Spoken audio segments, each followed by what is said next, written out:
नमस्कार साथियों। पिछले वीडियो तक हम लोगों ने समास की क्लासें रखी थी। समास की क्लास के अंतर्गत हम लोगों ने अव्ययभाव समास, तत्पुरुष समास, द्वंद्व समास और द्विगु समास तक हमने कंप्लीट कर लिए थे। समास की क्लास के अंतर्गत हमने एक बात और कही थी कि समास के जो हमने भेद किए थे उनमें हमने 6 भेद बताए थे, जिनमें यहाँ पर अव्ययभाव, तत्पुरुष, द्वंद्व, द्विगु, कर्मधारय और बहुव्रीहि, ये 6 भेद थे। इसके अंतर्गत हमने जितने भी हमारे पहले चर्चा थी कि पहला पद प्रधान कहाँ होगा, दूसरा पद प्रधान कहाँ होगा, दोनों पद प्रधान कहाँ होंगे, सारी चर्चाएं की, जिसमें हमने ये भी कहा था कि पहला पद अव्ययभाव समास में प्रधान होता है, दूसरा पद तत्पुरुष में होता है, दोनों पद द्वंद्व में होते हैं, पहला पद संख्यावाची और दूसरा पद समूह का बोध जो होगा वो द्विगु समास में कराएगा। पहला पद विशेषण, दूसरा पद विशेष्य कर्मधारय में होंगे और दोनों ही पद प्रधान नहीं, तीसरा अन्य अर्थ ग्रहण किया जाएगा, वह हमारे बहुव्रीहि समास में होगा। पिछले वीडियो तक हम लोगों ने द्विगु समास तक कंप्लीट कर लिया था। आज के वीडियो के अंदर हम लोग कर्मधारय समास की बात करेंगे।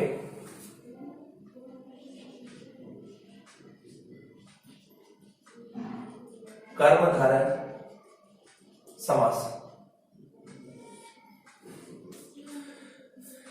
वैसे नाम से स्पष्ट है, कर्मधारय, कर्म को धारण करना है, ठीक है ना। यहां पर जो कर्म होंगे वो हमेशा विशेषण यानी विशेषता बताने के रूप में प्रस्तुत होंगे।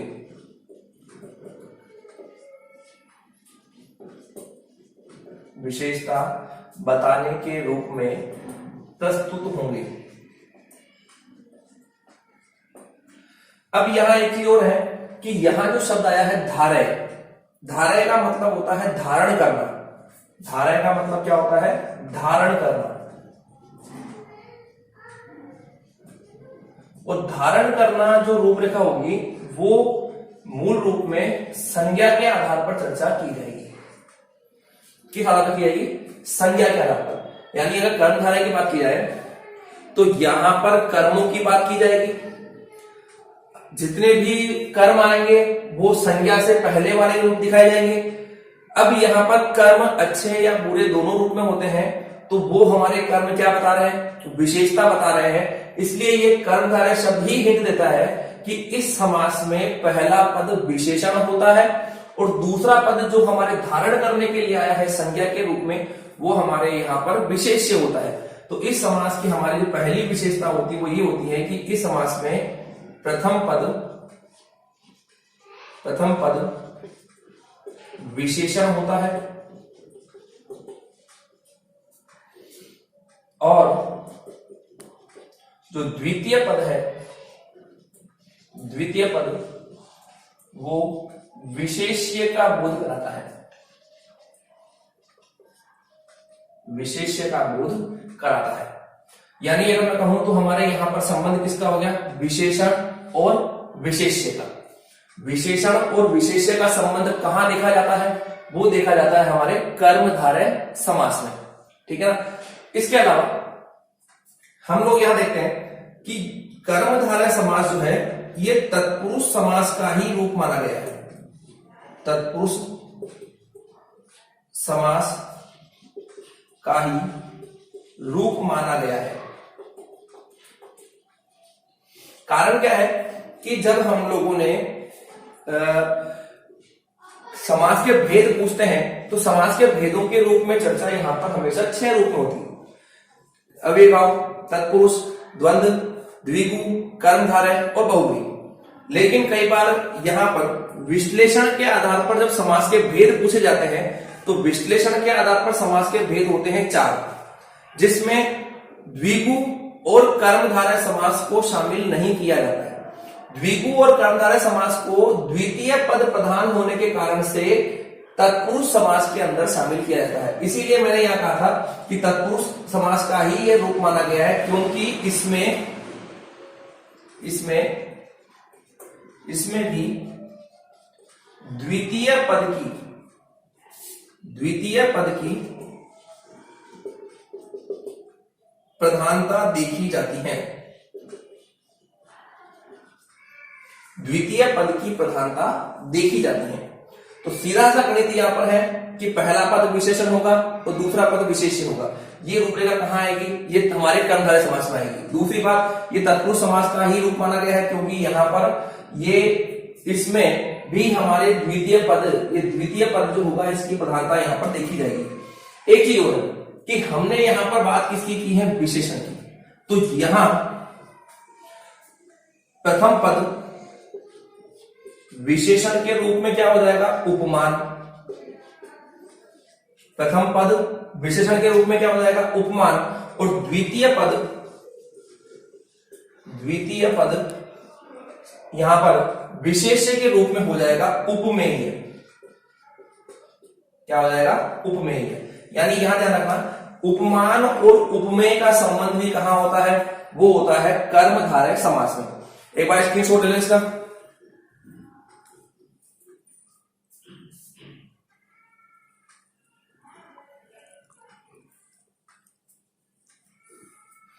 अब ये देखिए कि जो हमारे प्रथम पद में उपमान दिया गया है, द्वितीय पद में उपमेय दिया गया है। अब ये उपमान और उपमेय क्या है?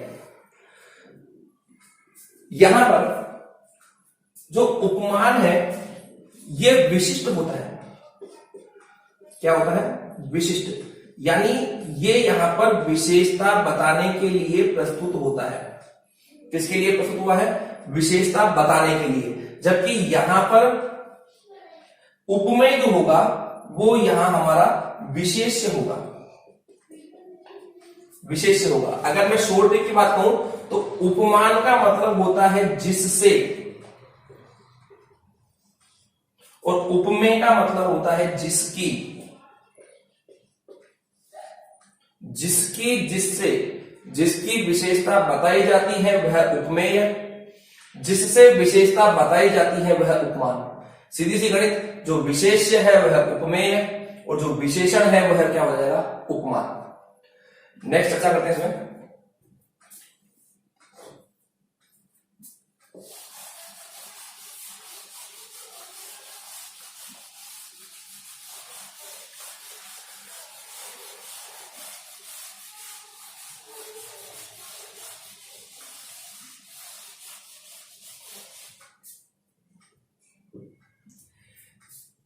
इसके अलावा यहां पर जो उपमान और उपमेय का संबंध यहां प्रस्तुत हुआ है उसी आधार पर यहां हम कह सकते हैं कि जो रूपक अलंकार है, रूपक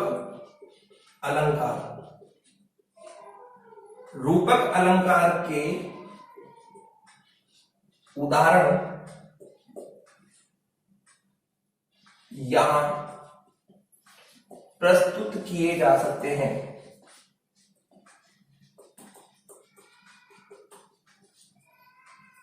जिसमें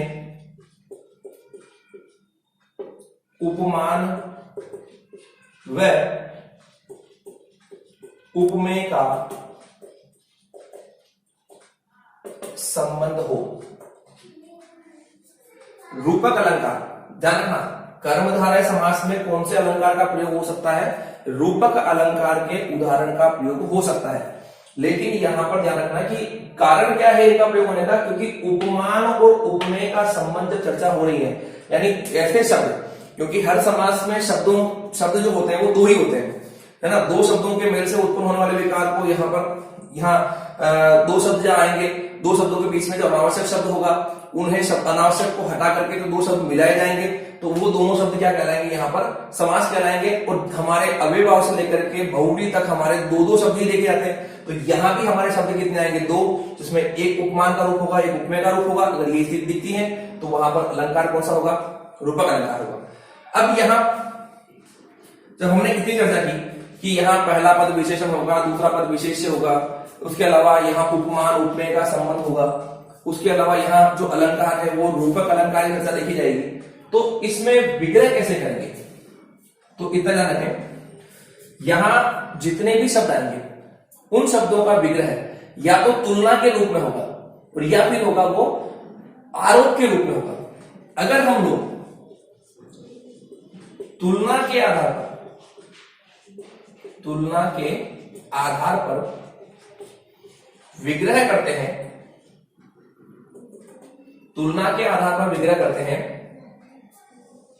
तो दोनों शब्दों के बीच, क्योंकि यहां हमने पहले कहा था कि यहां कितने शब्द आएंगे, 2 शब्द आएंगे, तो दोनों शब्दों के बीच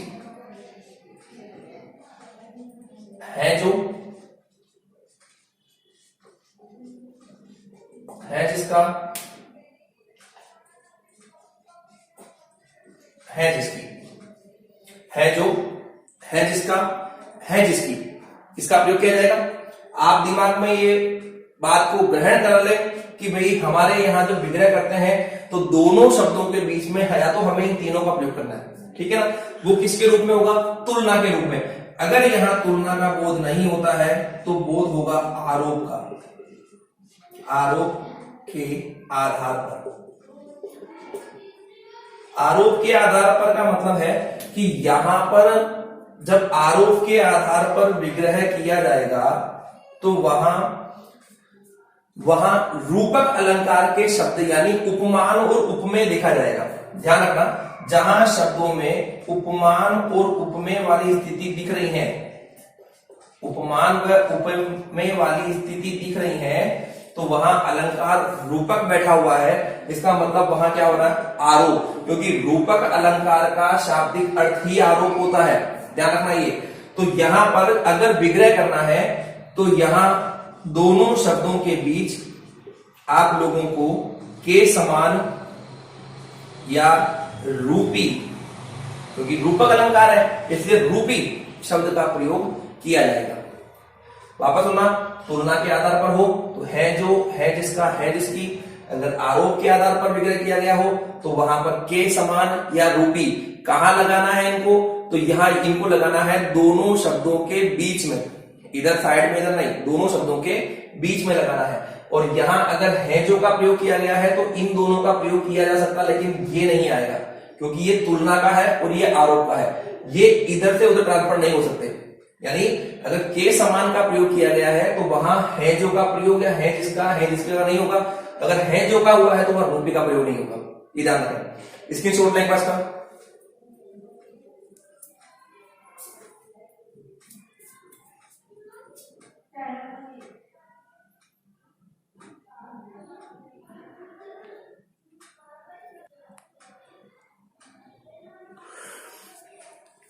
अब यहां देखिए कुछ शब्द लिए हुए, हम लोगों ने कहा था कि हम जब विग्रह कर रहे हैं तो विग्रह करते समय हम लोगों को यहां पर दोनों शब्दों के बीच अगर तुलना का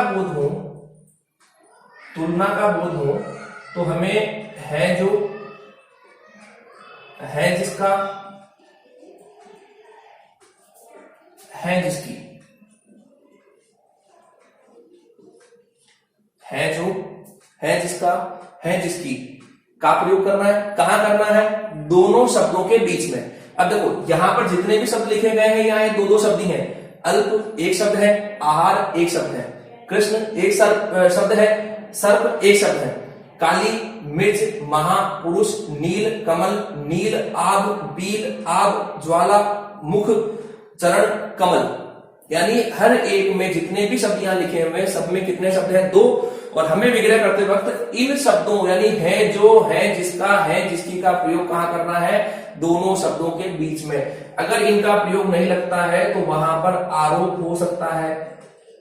अगर आरोप होता है तो वहां के समान या रूपी शब्द का प्रयोग करना है। ध्यान रखना। और एक चीज विशेष याद रखना, अगर के समान का प्रयोग कर रहे हो तो वो आरोप का बोध है तो वहां तुलना का प्रयोग नहीं करना है। अगर है जो यानी तुलना का प्रयोग कर रहे हो तो वहां आरोप का प्रयोग नहीं करना है। अब देखो पहला शब्द क्या आ रहा है, अल्पाहार। इसका विग्रह करते हैं तो यहां पर इन दोनों शब्द के बीच में इन 5 में से कोई लगाना है। तो यहां पर विग्रह होगा अल्प है जो आहार। क्या होगा, अल्प है जो आहार। हमने क्या किया, दोनों शब्दों के बीच में ले जाकर के ये लगा दिया। यानी हमने यहां पर पे इनमें तुलना का बोध करा दिया। कृष्ण सर्प, कृष्ण का मतलब होता है काला, सर्प जो है सांप जो है वो काले रंग का है, तो कृष्ण है जो सर्प, कृष्ण है जो सर्प। काली है जो मिर्च, काली है जो मिर्च। महापुरुष क्या होगा इसका, महान है जो पुरुष, महान है जो पुरुष। नीलकमल, नीला, नील का मतलब क्या होता है, नीला रंग है ये, तो नीला है जो कमल।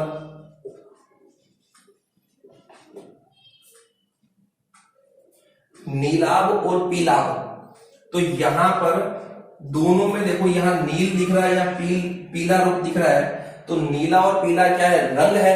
किसके विशेषता बता रही है, आभ, आभ का मतलब होता है चमक या प्रकाश के लिए, तो यहां नीली है जिसकी आभा, नीली है जिसकी आभा, और यहां हो जाएगा पीली है जिसकी आभा। नीली है जिसकी आभा और पीली है जिसकी आभा। यहां पर विशेषता रूप दिख रहा है, यहां देखो पीला रंग दिख रहा है, नीला दिख रहा है, काला दिख रहा है, कृष्ण यहां भी काला दिख रहा है, तो ये सब विशेषता दिखाई जा रही है। ज्वालामुखी, अब यहां पर जो मुख है वो किस रूप में आ रहा है, ज्वाला के रूप में आ रहा है, तो रूप आ रहा है, रूप मतलब कहां आता है, रूपी, यानी आरोप हो रहा है, मुख पर आरोप कर दिया ज्वाला के रूप में, तो यहां होगा ज्वाला के समान मुख। क्या लिखा आपने, ज्वाला के समान मुख। अगर ये लिखा हुआ ना आए तो यहां पर हो जाएगा ज्वाला रूपी मुख, ज्वाला के समान मुख या ज्वाला रूपी मुख। अब ये क्या लिखा है, चरण कमल। अधिकांश स्टूडेंट इसको ये लिखते हैं चरण रूपी कमल, चरण रूपी कमल, चरण के समान कमल, पर सीधी सी बात है, चरण के समान कमल कहां से होगा, है ना। यहां पर चरण के समान कमल नहीं होगा, यहां होगा कमल रूपी चरण,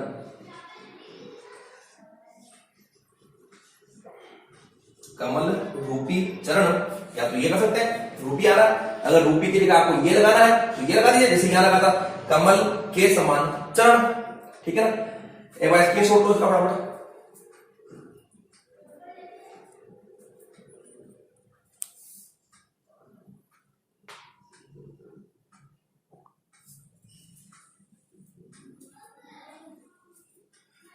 नेक्स्ट आते हैं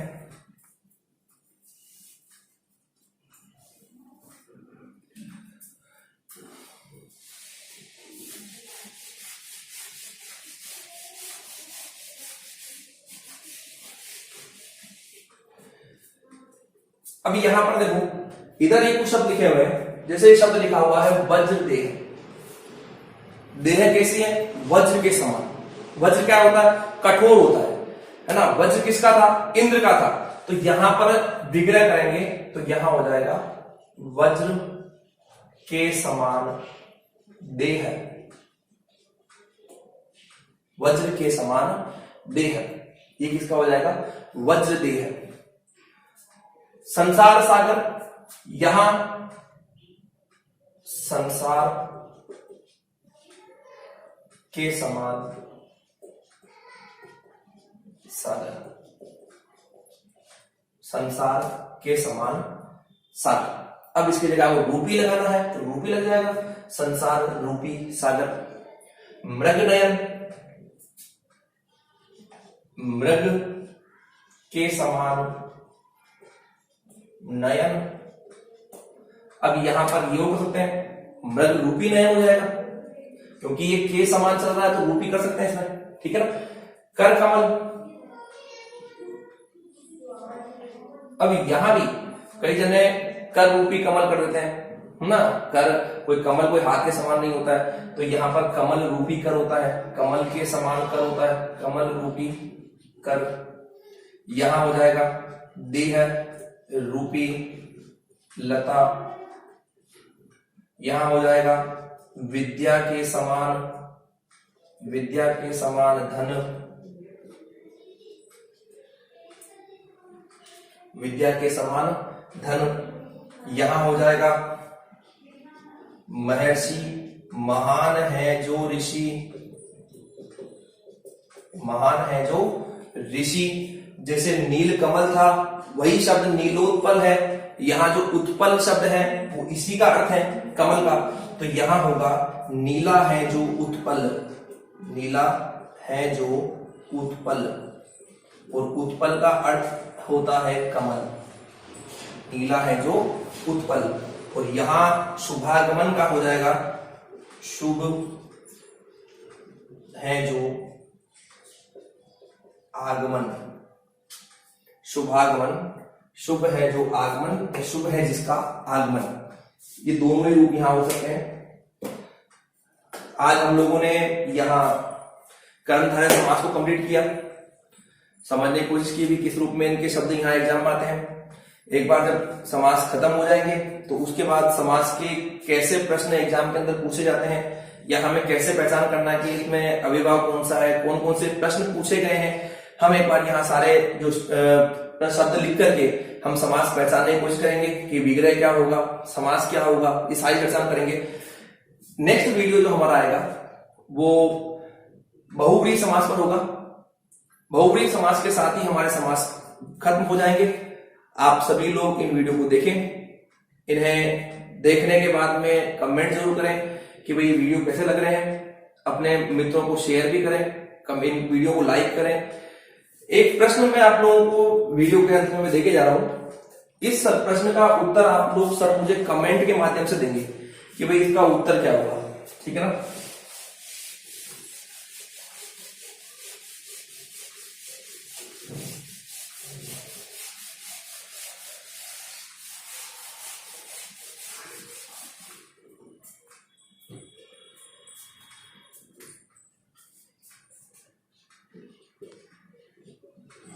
निम्न में से किस शब्द का विग्रह नहीं होगा? निम्न में से किस शब्द का समास विग्रह नहीं होगा? पहला विकल्प लोकसभा, दूसरा राज्यसभा, तीसरा विधानसभा, चौथा ग्राम सभा। आप सभी वीडियो देखें। वीडियो के अंत में जो ये प्रश्न पूछा गया है, इस प्रश्न का उत्तर आप लोग मुझे कमेंट के माध्यम से जरूर दें कि भाई सर इसका उत्तर क्या होगा। किसी को इसके बारे में और जानकारी हो तो वो भी दें। मिलते हैं नेक्स्ट वीडियो के साथ। धन्यवाद।